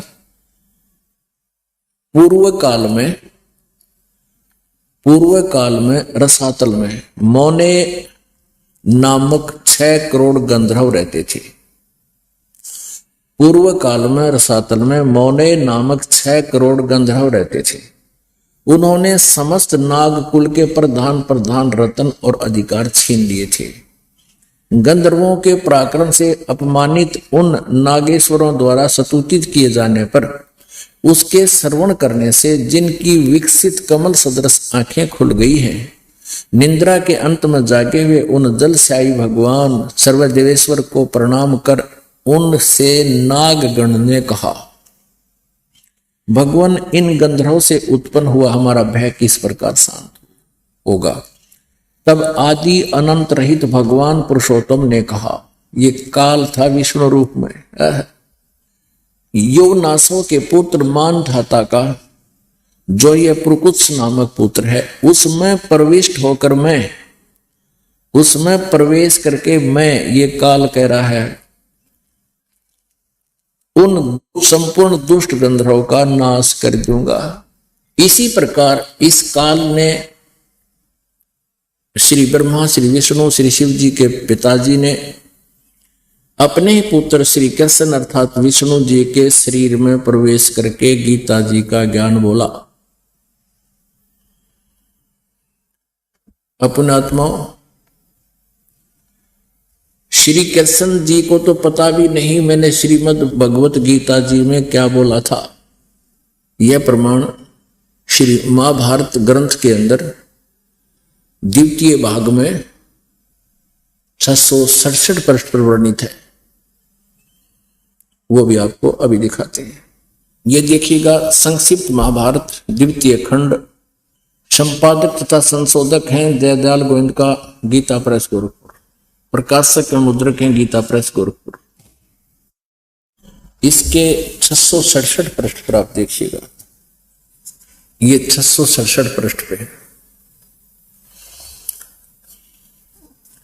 जन्मे जय ने पूछा, ब्राह्मण, शत्रुओं का नाश हो जाने के बाद जब महात्मा श्री कृष्ण और अर्जुन सभा में बैठकर वार्ता कर रहे थे, उस समय उनमें क्या बातचीत हुई? वैशंपायन जी ने कहा, राजन, श्री कृष्ण के सहित अर्जुन ने जब अपने राज्य पर पूरा अधिकार प्राप्त कर लिया तो वे दिव्य सभा भवन में आनंद के साथ रहने लगे। एक दिन सज्जनों से घिरे हुए दोनों मित्र स्वेच्छा से घूमते हुए सभा मंडप के ऐसे बाग में पहुंचे जो स्वर्ग के समान सुंदर था। पांडुनंदन अर्जुन श्री कृष्ण के साथ रहकर बहुत प्रसन्न थे। उन्होंने एक बार उस रमणीय सभा की ओर दृष्टि डालकर भगवान से यह वचन कहा, देवकी नंदन, जब युद्ध का अवसर उपस्थित था उस समय मुझे आपके माध्यम का ज्ञान और ईश्वरीय स्वरूप का दर्शन हुआ था, किंतु केशव आपने स्नेहवश पहले मुझे जो ज्ञान का उपदेश किया था वह इस समय बुद्धि के दोष से भूल गया, यानी गीता वाला ज्ञान मैं भूल गया। इन विषयों को सुनने के लिए बारंबार मेरे मन में उत्कंठा होती है। इधर आप जल्दी ही द्वारका जाने वाले हैं, अतः पुनः वह सब विषय मुझे सुना दीजिए, यानी गीता जी श्रीमद् भगवत गीता का ज्ञान मुझे फिर सुना दीजिए। वैश्वायन जी कहते हैं, अर्जुन के ऐसे कहने पर वक्ताओं में श्रेष्ठ महातेजस्वी भगवान श्री कृष्ण ने उन्हें गले से लगाकर इस प्रकार उत्तर दिया। श्री कृष्ण बोले, अर्जुन, उस समय मैंने तुम्हें अत्यंत गोपनीय विषय का श्रवण कराया था। आप अपने स्वरूप भूत धर्म सनातन पुरुषोत्तम तत्व का परिचय दिया था और नित्य लोकों का भी वर्णन किया था, किंतु तुमने जो अपनी नासमझी के कारण उस उपदेश को याद नहीं रखा। यह जानकर मुझे बड़ा खेद हुआ है। उन बातों का अब पूरा पूरा स्मरण होना संभव नहीं जान पड़ता। पांडुनंदन, निश्चय ही तुम बड़े श्रद्धाहीन हो, तुम्हारी बुद्धि अच्छी नहीं जान पड़ती। अब मेरे लिए उस उपदेश को ज्यों का त्यों दोहरा देना कठिन है, क्योंकि उस समय योग युक्त होकर मैंने परमात्म तत्व का वर्णन किया था। अब पुण्यात्माओं, श्री कृष्ण जी अर्जुन के ऊपर तो डांट लगा रहा है, उसको धमका रहा है कि तूने उस ज्ञान को जो मैंने सुनाया था गीता वाला तूने याद क्यों नहीं रखा? तू बड़ा श्रद्धाहीन है, तेरी बुद्धि अच्छी नहीं है। और फिर स्वयं कहते हैं, मैं अब दोबारा उसको ज्यों का तो नहीं बता सकता। अरे वक्ता नहीं बता सकता, श्रोता याद रख ले। अब ये दास सत्संग सुना रहा है और आप सुन रहे हो। जो प्रथम बार इस सत्संग को सुनेगा उसको 40% मुश्किल से याद रहेगा। और आज से कुछ वर्ष बाद आप मुझे कहो, वो तो थोड़े दिन पाछे की बात हो, गया भी ना था, 10 से 5 दिन की बात है, 20 दिन की होगी, महीने की होगी, और ये दास ये सत्संग सुना रहा है, आप सुन रहे हो। आप 40% याद नहीं रख सकते इस सत्संग को। और फिर आप कहो कि हमें वो सत्संग सुनाना उस दिन आपने बताया था, सुनाया था प्रथम दिन बरवाला के अंदर, और मैं तुम्हें ये कहूं कि तुम बड़े बुद्धिहीन हो, बड़े श्रद्धाहीन हो, तुमने वो सत्संग याद क्यों नहीं रखा। अब मैं दोहरा नहीं सकता। ये कोई न्याय संगत बात है? इससे सिद्ध है कि मैं स्वयं नहीं बोल रहा हूँ, मेरे अंदर कोई भूत बोल गया तब मैं ऐसी बात कह सकता हूं। ऐसे ही श्री कृष्ण जी बोल रहे हैं, उनको कुछ नहीं पता था, उसमें वो काल बोल रहा था। और फिर क्या पली देते हैं श्री कृष्ण जी कि उस समय मैं योग युक्त हो गया था। अरे इसे बुरे समय में जब चारों तरफ तलवारें चमक रही हो वहां तो योग युक्त हो गया। अब पीस प्लेस पे, अब शांति प्रिय स्थान है, कोई दिक्कत नहीं। अब योग युक्त होने में के बिजली पड़े थी, अब क्या समस्या थी उनको, तुरंत फेर हो जाता, फिर सुना देता। योग युक्त होने की जरूरत है, जिसने ज्ञान है वो तो पट्टापट बोल देगा और सुना देगा। कहने का भाव ये है कि श्री कृष्ण जी को कुछ भी पता नहीं गीता उन्होंने बोलिया क्या था। तो पुण्यात्माओं, इस तत्व ज्ञान को समझकर हम अपना कल्याण करा सकते हैं। और ये तत्व ज्ञान जो आज ये दास आपको सुना रहा है, 600 वर्ष पहले परमेश्वर कबीर जी ने अपनी अमृतवाणी में सुना था। क्या कहा था? धर्मदास ये जग बोरा ना, कोई न जाने पद निर्वाण। ऋग्वेद मंडल नंबर 9 सूक्त नंबर 86 मंत्र 26 और 27 में ऋग्वेद मंडल नंबर 9 सूक्त नंबर 82 82 में और मंत्र नंबर 1 2 3 में।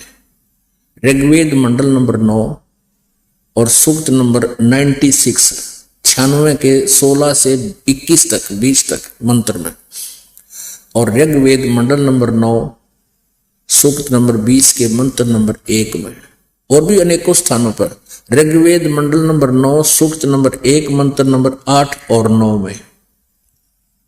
वो क्या प्रमाण दिया है वेदों ने? परमेश्वर की लीला बताई है कि वो परमात्मा पूर्ण ब्रह्म वो कैसी लीलाएं करता है।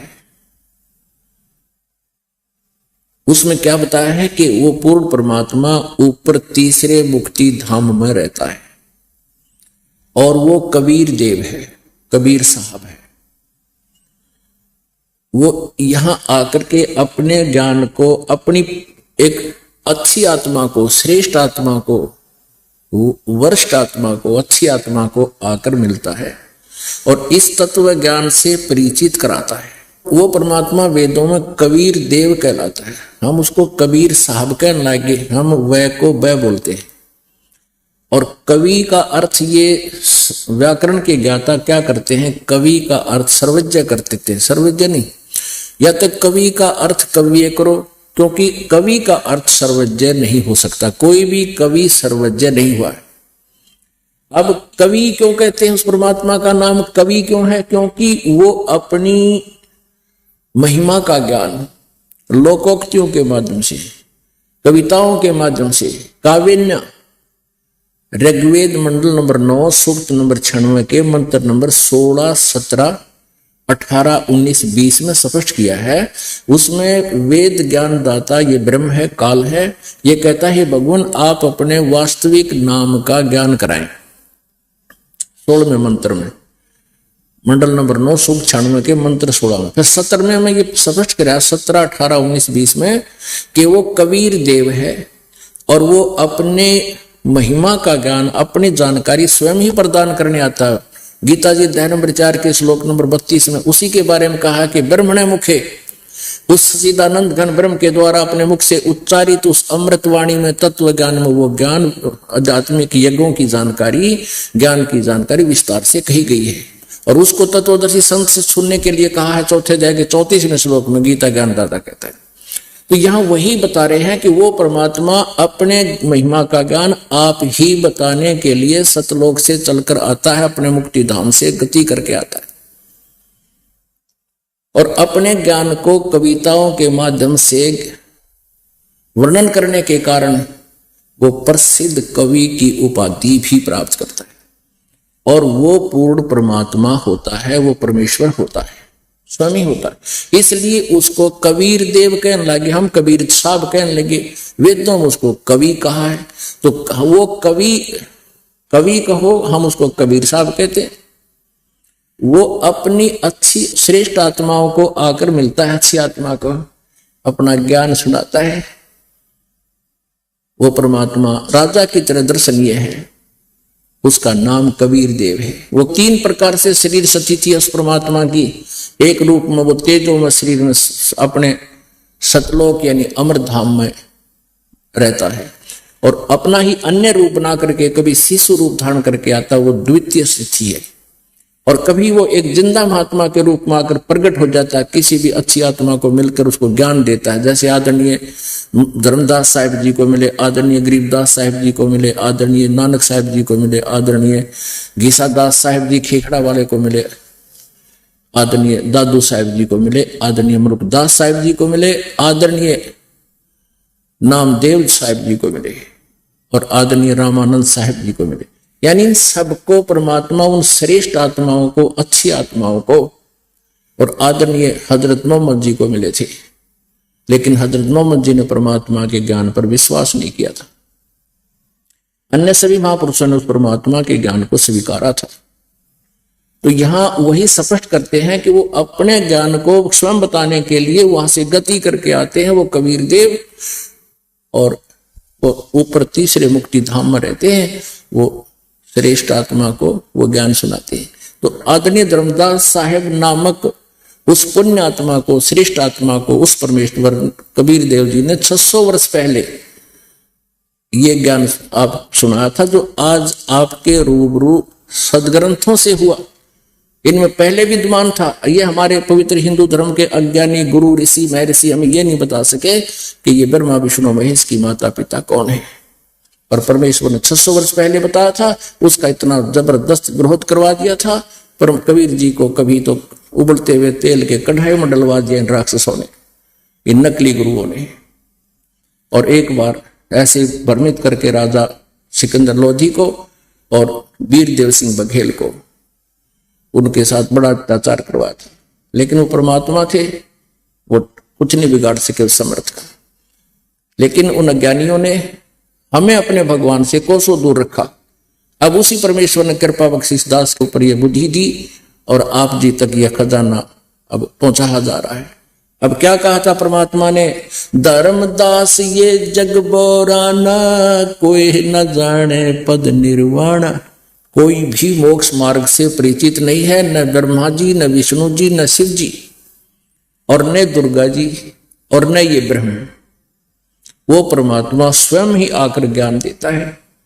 और कहते हैं, परमात्मा ने बताया कि ये ब्रह्मा विष्णु महेश की उत्पत्ति को भी तुम्हारे गुरु नहीं जानते, क्योंकि आदरणीय धर्मदास साहिब जी पवित्र हिंदू धर्म में जन्म होने के कारण श्री विष्णु जी के और श्री शंकर जी के वे कट्टर उपासक थे। और फिर ज्ञान हुआ तो उन्होंने कहा था, हे भगवान, क्या वेद कतेब झूठे हैं? धर्मदास जी ने कहा था, हे भगवान, आपने जो ज्ञान दिया है और मैंने आपका साक्षात्कार किया है, सब इस ब्रह्मांड देख लिए, सचमुच वही है जो आप बता रहे हैं। लेकिन क्या इन वेदों और कतेबों में यानी पुराणों में ये झूठा लिखा है? क्योंकि धर्मदास जी के गुरु थे रूपदास जी। रूपदास जी ऐसे दंत कथा लोक वेद सुनाया करते थे, ब्रह्मा विष्णु महेश को अदर अमर बताते थे, इनके कोई माता पिता नहीं है। तब धर्मदास जी ने कहा कि भगवान, फिर तो वेद और कतेब यानी ये सब पुराण झूठे हैं। परमेश्वर कबीर जी ने कहा था, वेद कतेब झूठे नहीं भाई, झूठे हैं जो समझे नहीं, झूठे ये तुम्हारे गुरु हैं जो इनको सदग्रंथों को समझ नहीं सके। परमात्मा ने जो बताया ये दास बता रहा, यानी कबीर परमेश्वर जी कह रहे हैं, जो मैं बता रहा हूं ये सही है, इसमें लिखा है, लेकिन ये समझ नहीं सके। और परमेश्वर ने यह भी कहा था कबीर जी ने कि वेद मेरा भेद है, मैं मिलूं वेदन से नहीं, और जौन वेद से मैं मिलूं ये वेद जानते नहीं। यानी वो सूक्ष्म वेद सच्चिदानंद घन ब्रह्म की वाणी में परमात्मा की जानकारी है, उसके पाने की विधि है। इन 4 वेदों में परमेश्वर के पाने की विधि नहीं है, लेकिन महिमा उस पूर्ण परमात्मा की ही है। इसलिए भगवान ने 600 वर्ष पहले कबीर साहब ने कहा था कि ये वेद मेरा ही भेद बता रहे हैं, पर इनमें मेरे पाने की विधि नहीं है। धर्मदास ये जग बोराना, कोई न जाने पद निर्वाणा। यही कारण मैं कथा पसारा, इन सब से कहिए वो राम नियारा। अपनी महिमा आप ही डबल रोल में बता रहे हैं। अब कहते हैं, यही ज्ञान जग जीव सुनावो, सब जीवों का भरम नसाओ। पूज्य कबीर परमेश्वर जी कहा करते थे कि धर्मदास, अब मैं तुम्हें जो ये सृष्टि रचना सुनाने जा रहा हूं, कबीर परमेश्वर जी ने सृष्टि रचना का ज्ञान दिया धर्मदास जी को और कहा था कि इसलिए मैंने तेरे को ये कथा सुनाई है सृष्टि रचना की, और ब्रह्मा जी, विष्णु जी और शिव जी की उत्पत्ति की, और इस कथा को सभी को सुनाओ, और बुद्धिमान व्यक्ति होगा तो हृदय से लगाएगा, स्वीकार करेगा, और मूर्ख है वो कहेगा झूठ बोल रहा है, झूठ बोल। इतने प्रमाण देखकर भी कोई ये कहे कि ये ठीक नहीं, झूठ बोल रहा है रामपाल, तो वो कैसा व्यक्ति हो सकता है? परमात्मा ने कहा कि चातुर प्राणी चोर है। ये नकली गुरु तो चातुर हैं, कुछ संस्कृत बोल रहे, कुछ इंग्लिश बोल रहे, कुछ हिंदी मिला लेते हैं, एंड बैंड बोल रहे हैं, ये उआ बाई बक रहे हैं। और ये चातुर प्राणी तो चोर हैं, क्योंकि सत्य से परिचित नहीं, और इस सत्य को जनता तक जाने में बाधक बन सकते हैं, मदद नहीं कर सकते। ये चतुरता दिखाकर प्रभुता बनाए बैठे हैं। और इतने प्रमाण देखकर भी जो उनसे दूर नहीं होता, उन नकलियों से, सत्य को स्वीकार नहीं करता, वो मूड बताया है। चातुर प्राणी चोर हैं, ये मूड मुग्ध हैं ठोठे, संतों के नहीं काम के, इनको दो गल जोट। कितना ज्ञान समझ के भी आंखों प्रमाण देखकर भी नहीं मान रहे हैं, तो वो तो मूड मुग्ध हैं ठोठ, और वो हमारे काम के नहीं, वो तो उन्हीं के पास पड़े रहे, उन चातुरों के पास जाओ नरक में, दोनों गुरु और शिष्य। धर्मदास ये जग बोराना, कोई न जाने पद निर्वाण, यही कारण मैं कथा पसारा, जग से कहिए एक राम नियारा। यही ज्ञान जग जीव सुनावो, सब जीवों का भरम नसावो। अब मैं तुमसे कहूं चिताई, त्रिदेवन की उत्पत्ति बाई। 600 वर्ष पहले परमात्मा कबीर देव जी कह रहे हैं कि अब मैं तुम्हें श्री ब्रह्मा विष्णु महेश जी की उत्पत्ति सुनाता हूं, सुन जानते। कुछ संक्षेप कहूं गहुराई, सब संशय तुमरे मिट जाई। भरम गए जग वेद पुराना, आदि राम का भेद न जाने। आदि राम जो सबसे पहले के प्रभु अविनाशी जो परमात्मा है। राम राम सब जगत बखाने, आदि राम कोई बिरला जाने। ज्ञानी सुने सो हृदय लगाई, मूर्ख सुने तो गम ना पाई। परमेश्वर कबीर जी अपनी प्यारी आत्मा धर्मदास जी से कह रहे हैं कि जो मैं सच्चाई सुनाने जा रहा हूं, ब्रह्मा विष्णु महेश के माता पिता का ज्ञान देने जा रहा हूं, बुद्धिमान व्यक्ति तो स्वीकार करेंगे और मूर्ख सुने तो गम नहीं पाई, उसका विश्वास नहीं हो यह सच्चाई। और अब तो परमात्मा ने दया कर दी, शास्त्र आपके समक्ष हो गए, रूबरू हो गए, आपके पास रखे हैं, आप उनसे तुलना कर सकते हो और तुलना करके तुरंत स्वीकार करना चाहिए, बुद्धिमान का कर्तव्य बनता है। बस तेरे दिन धोखा खा दिया। अब मैं तुमसे कहूं चिताई, त्रिदेवन की उत्पत्ति भाई। ज्ञानी सुने सो हृदय लगाई, मूर्ख सुने तो गम ना पाई। मां अष्टंगी पिता निरंजन, ये जम दारुण वंशन अंजन। इनकी माता तो दुर्गा अष्टंगी है, ब्रह्मा और विष्णु और महेश की, और पिता इनका काल रूपी ब्रह्म, ये सदा शिव कहो, ज्योत निरंजन कहो, ये इनका पिता है। मां अष्टंगी पिता निरंजन, ये जम दारुण वंशन अंजन। पहले कीन निरंजन राई, पीछे से माया उपजाई। माया रूप देख अति शोभा, इस काल निरंजन तन मन लोभा। कामदेव धर्मराय सताए, देवी को तुरंत धर खाए। पेट से देवी करी पुकारा, हे साहेब मेरा करो उबारा। टेर सुनी तब ताहम आए, अष्टंगी को बंद छुड़वाए।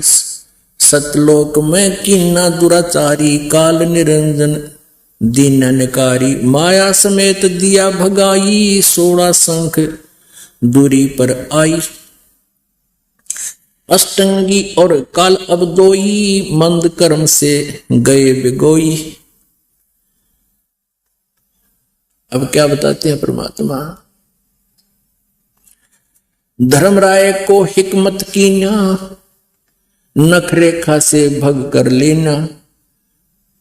धर्मराय की ने भोग विलासा, माया को रही तब आशा। कहते इन्होंने पति पत्नी व्यवहार किया, दुर्गा और काल ने, फिर दुर्गा को आशा रही यानी गर्भवती होगी, गर्भ धारण किया इसे। 3 पुत्र अष्टंगी जाए, ब्रह्मा विष्णु शिव नाम धराए। ए परम पिता ए बंदी छोड़, कबीर भगवान पूर्ण ब्रह्म। 600 साल पहले परमेश्वर ने ये वाणी अपने कबीर सागर में लिखी है। अब यह आपको कंसेप्ट क्लियर कराना पड़ेगा। कहीं न सोचें ये घर की बना के लिख रखी होगी। ये देखिए कबीर सागर।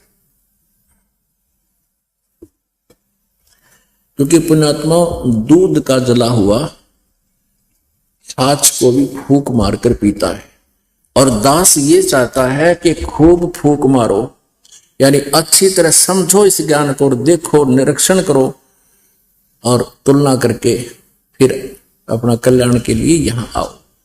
इसलिए ये पुस्तकें छापी हैं और साथ में सीडी बना रहे हैं।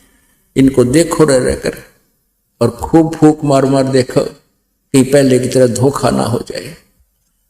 लेकिन अब धोखे को गुंजाइश नहीं है, अब धोखे को गुंजाइश बिल्कुल नहीं है। परमात्मा ने कहा था कि इन अज्ञानी ऋषियों ने, गुरुओं ने, कहते 9 मन सूत उलझा दिया आध्यात्मिक ज्ञान का, उआ भाई बक के, शास्त्र विधि त्याग के, मनमाना आचरण बता के और शास्त्र के विरुद्ध ज्ञान देकर, सदग्रंथों से विरुद्ध ज्ञान आपको देकर 9 मन सूत उलझा दिया। किसी भी संत ऋषि महर्षि मंडलेश्वर से प्रश्न करके देखो, कोई कुछ उत्तर दे रहा है उसी प्रश्न का, कोई कुछ दे रहा है और हुआ भाई बोल रहे हैं। अपरमात्मा कहते हैं 9 मन सूत उलझिया, ऋषि रहे झकमार और सतगुरु ऐसा सुलझा दे, उलझे न दूजी बार। अब ये उलझे को नहीं, परमात्मा ने ऐसा सुलझा कर पहले रखा हुआ था, लेकिन फिर भी इन कुछ नकली कबीर पंथियों ने सदग्रंथ को समझा नहीं। इन्होंने भी इसमें अड़ंगा डालने की चेष्टा की, कहीं पर मिलावट कर दी, कहीं काट दिया, फिर भी सच्चाई को छुपा नहीं सके।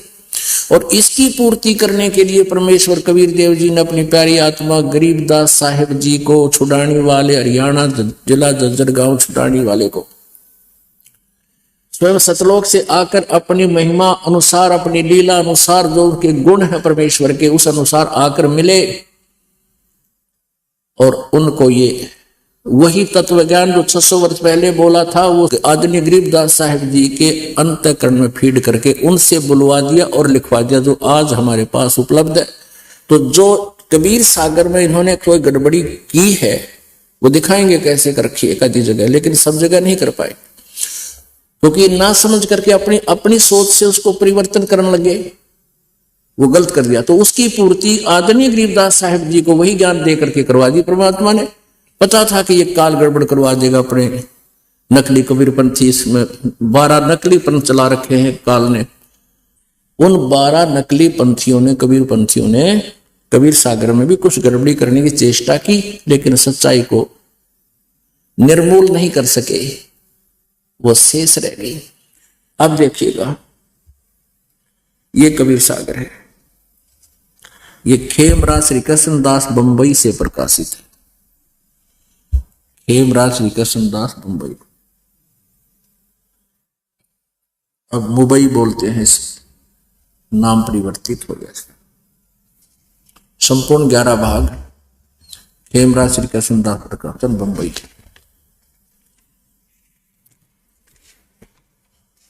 ये है कबीर सागर।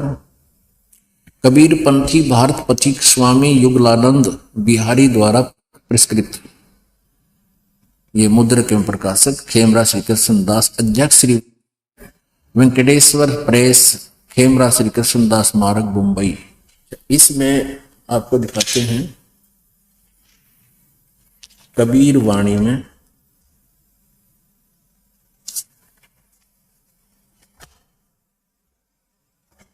ये बोध सागर ज्ञान बोध में, ये ज्ञान बोध बोध सागर पृष्ठ 21 पे। धर्मदास ये जग बोराना, कोई न जाने पद निर्वाणा, यही कारण मैं कथा पसारा, जग से कहिए। ये नाम लिख दिया, राम नहीं आ रहा, वो परमात्मा अलग है। यही ज्ञान जग जीव सुनावो, सब जीवों का भरम नसावो। अब मैं तुमसे कहूँ चिताई, तेरे देवन की उत्पत्ति बाई। कुछ संक्षेप कहूँ गहुराई, सब संशय तुमरे मिट जाई। भरम गए जग वेद पुराना, आदि राम का भेद न जाना। राम राम सब जगत बखाने, आदि राम कोई बिरला जाने। ये कबीर पंथियां करा नास है। ये नकलियों का। यहाँ राम राम सब जगत बखाने, आधी राम कोई बरला जाने। ज्ञानी सुने सो हृदय लगाई, मूर्ख सुने तो गम ना पाई। माँ अष्टंगी पिता निरंजन, ये जम दारुण वंशन अंजन। पहले कीन निरंजन राई, पीछे से माया उपजाई। माया रूप देख अति शोभा, देव निरंजन तन मन लोभा। कामदेव धर्मराय सताए, देवी को तुरंत धर खाए। पेट से देवी करी पुकारी, हे साहेब मोहे करो उबारी। टेर सुनी तब सतगुरता आए, अष्टंगी के बंध छुड़वाए। यहाँ टेर सुनी तहां हम आए, वहां परमात्मा खुद गए थे। ये इन्होंने थोड़ी गड़बड़ कर दी। ये 22 पृष्ठ पर ज्ञान। धर्मराय को हिकमत की ना, नखरेखा से भग कर लीना। धर्मराय करे भोग विलासा, माया को रही तब आशा। 3 पुत्र अष्टंगी जाए, ब्रह्मा विष्णु शिव नाम धराए। 3 पुत्रों की उत्पत्ति जन्म दिया दुर्गा ने। 3 देव विस्तार चलावे, इनमें यो जग धोखा खावे। ब्रह्मा विष्णु महेश को भगवान मानकर ये धोखा खा रहे हैं। पुरुष गम कैसे कोई पावे, काल निरंजन जग भरमावे। 3 लोक अपने सुत दीन्या, सोन निरंजन बासा दीन्या। अलख निरंजन सुन ठिकाना, ब्रह्मा विष्णु शिव भेद न जाना। ब्रह्मा विष्णु महेश को भी अपना भेद नहीं दिया। ये कहता मैं छुपा रहता हूं अपनी योग माया से। 3 देव सो उसको धावे, निरंजन को वो पार न पावे। अलख निरंजन बड़ा बटपारा, 3 लोक जीव कीन आहारा। ये बड़ा ठग है, 3 लोक के जीवों को खाता है। ब्रह्मा विष्णु शिव नहीं बचाए, सकल खाए पुन धूर उड़ाए। अपने पुत्रों को भी खाएगा, इनको मारता है, इनकी जन्म मृत्यु होती है। तिनके सुत हैं तीनों देवा, अंधर जीव करते हैं सेवा। अंधे ज्ञानहीन इन्हीं की पूजा करते हैं। ब्रह्मा विष्णु महेश जो काल के पुत्र हैं। अकाल पुरुष का हो नहीं चीन्या, काल पाए सभी गए लीना। ऐसा राम सकल जग जाने, आदि राम को ना पहचाने। आदि राम ये ब्रह्म कहो चे राम को, आदि राम। तीनों देव असुर अवतारा, ताको भजय सकल संसारा। गुण तीनों का ये विस्तारा, धर्मदास मैं कहूँ पुकारा। गुण तीनों की भक्ति में ये भूल पड़ो संसार, कह कबीर निज नाम बिन कैसे उतरो पार।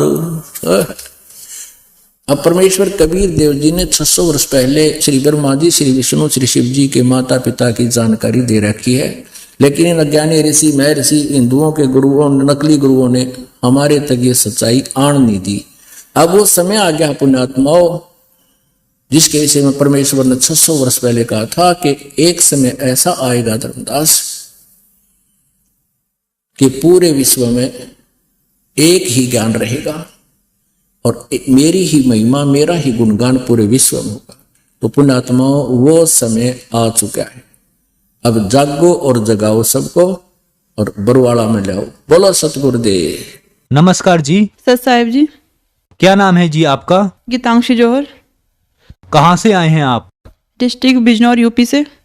संत रामपाल जी महाराज से आपने नाम दीक्षा कब ली? मार्च 2013 में। संत रामपाल जी महाराज से नाम दीक्षा लेने से पहले आप क्या भक्ति साधना करते थे? जी हम यही देवी देवताओं की भक्ति करते थे और जय गुरुदेव पंथ से नाम दीक्षा प्राप्त की हुई थी। जय गुरुदेव पंथ से आप कब जुड़े? जी बचपन से ही जुड़ी हुई थी मैं। जो भक्ति साधनाएं आपने की तथा जय गुरुदेव पंथ से आप जुड़े, तो इन सही भक्ति साधनाओं से आपको क्या क्या लाभ हुए? जी उनसे लाभ तो कुछ नहीं हुए। संत रामपाल जी महाराज के बारे में जानकारी आपको कहाँ से हुई? जी सबसे पहले हमारा भाई गया था दिसंबर 2012 में, तो वो नाम दीक्षा लेकर आया था संत रामपाल जी महाराज जी से। तो उसने ही आगे हमें बताया था, ज्ञान समझाया था। तब तो फिर हम नहीं जुड़े थे क्योंकि मैं गाजियाबाद में रह के पॉलिटेक्निक कर रही थी। तो उसके बाद फिर मम्मी पापा गए, उन्हें जब लाभ हुआ, मम्मी जी को कैंसर था, उन्हें लाभ हुआ, तो फिर उन्होंने बताया कि ऐसे ऐसे है, तू इनकी भक्ति कर और परमात्मा से नाम दीक्षा ले। तब मैंने फिर उनकी पुस्तक ज्ञान गंगा पढ़ी। तब मुझे लगा कि हाँ यही एक पूर्ण संत है जो पृथ्वी पर आए हुए, इनसे नाम दीक्षा लेके पूर्ण मोक्ष कराओ। तब संत रामपाल जी महाराज जी की शरण में गई 2013 में। संत रामपाल जी महाराज से नाम दीक्षा लेने के बाद क्या आपको कोई लाभ भी प्राप्त हुए? हाँ जी बहुत सारे लाभ प्राप्त हुए हैं। सबसे पहला लाभ तो ये है कि मेरे बहुत सारे डॉक्यूमेंट थे, जैसे मार्कशीट होती है इंटर हाई स्कूल की, सभी गुम हो गई थी 5-6 साल से मिल नहीं रही थी। उसके बाद हमने परमात्मा संत रामपाल जी महाराज जी से प्रार्थना लगाई, तो उसके बाद हमें 1 महीने के अंदर ही वो डॉक्यूमेंट सामने ही रखे हुए अपने आप ही मिल गए। और दूसरा लाभ ये हुआ कि सबसे बड़ा लाभ है जो वो हमारे मम्मी पापा की टेंशन दूर होगी, वो दहेज मुक्त हो गए। हमारी शादी जो हुई है वो परमात्मा के संत रामपाल जी महाराज जी के चरणों में हुई थी, बरवाला में, और कोई दहेज नहीं लिया था, भगती थे वो।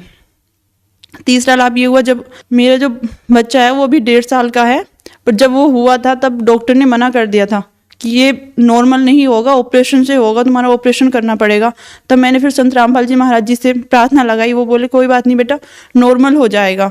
तब फिर वो बेटा नॉर्मल हो गया है। संत रामपाल जी महाराज जी की शरण में जाने के बाद एक लाभ मुझे ये भी हुआ है कि मैंने फैशन डिजाइनिंग का कोर्स किया हुआ है, और कोर्स करने के बाद जब मैंने जॉब ट्राई किया तो मुझे जॉब नहीं मिल रही थी। और मेरी कुंडलियों में भी जो पंडित जी के द्वारा बनाई हुई थी कुंडलियाँ, उसमें भी ये लिखा हुआ था कि 2016 से पहले मुझे कोई जॉब नहीं मिलेगी, कितना भी ट्राई कर लूँ। उसके बावजूद भी मैंने काफ़ी ट्राई किया कि मुझे जॉब मिल जाए, पर कोई जॉब नहीं मिली। फिर मैं संत रामपाल जी महाराज जी की शरण में 2013 में मार्च में जब गई, मैंने सिर्फ नाम दीक्षा ली ही थी, उसके ही 2 घंटे बाद मेरे पे कॉल आ जाती है इंटरव्यू के लिए कि तुम्हारा 2 दिन बाद इंटरव्यू है और आप आ जाना।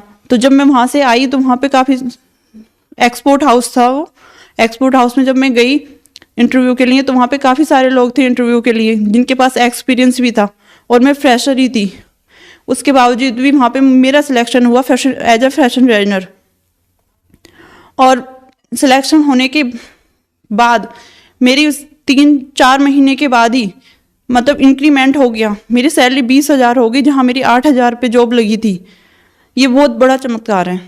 जैसा कि आपने बताया कि आपकी शादी बिना दहेज की हुई तथा आपके पेरेंट्स की टेंशन खत्म हो गई, लेकिन दहेज प्रथा ने आज विकराल रूप धारण कर लिया है, जिसकी वजह से बहन बेटियों की जान चली जाती है। तो संत रामपाल जी इस दहेज प्रथा को खत्म करने में क्या कोई योगदान भी कर सकते हैं?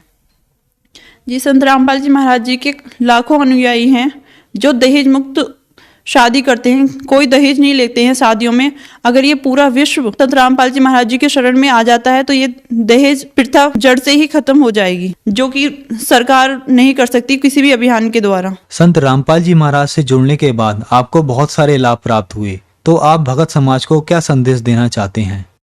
भगत समाज से तो हम बस यही प्रार्थना करना चाहते हैं कि पृथ्वी पर पूर्ण संत रामपाल जी महाराज जी जो कि पूर्ण परमात्मा है, वो आए हुए हैं, आकर उनसे नाम दीक्षा ले और अपना पूर्ण मोक्ष कराएं। इस पृथ्वी पर और कोई पूर्ण संत नहीं है जिसके शरण में आने के बाद पूर्ण मोक्ष हो सके। संत रामपाल जी महाराज से जुड़ने के लिए भगत समाज को क्या करना होगा? संत रामपाल जी महाराज जी के बहुत सारे चैनलों पर सत्संग आते हैं। उन सत्संग में नीचे एक पट्टी आती है, उन पे कॉन्टैक्ट नंबर दिए हुए हैं। उन कॉन्टैक्ट पे कॉल करके अपने नजदीकी नामदान सेंटर का पता करके वहां से नाम दीक्षा प्राप्त कर सकते हैं और अपना पूर्ण मोक्ष करवा सकते हैं। धन्यवाद जी। सत साहिब।